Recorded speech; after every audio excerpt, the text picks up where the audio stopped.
How can type 2 diabetes be treated and managed?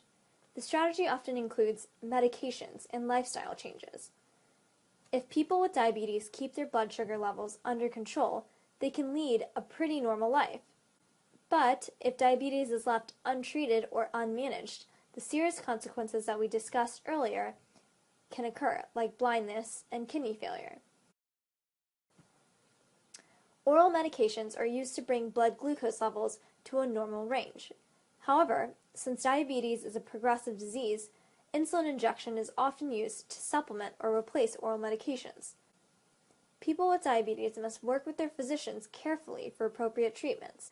Regular blood tests to measure fasting blood sugar and HbA1c levels should be conducted, as well as tests for side effects such as damage to the liver or kidneys.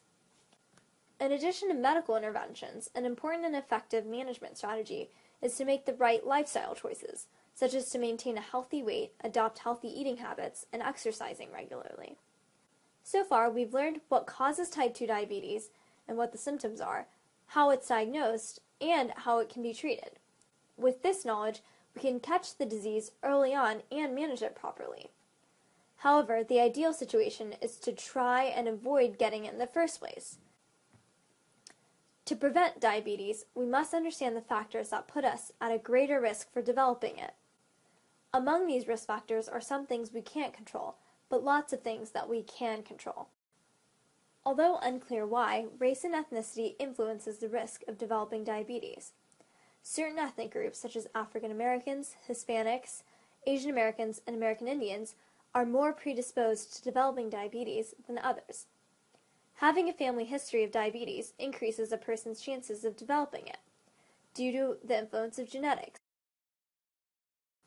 Then there is the risk of age. Our risk of type 2 increases with age, especially after the age of 45.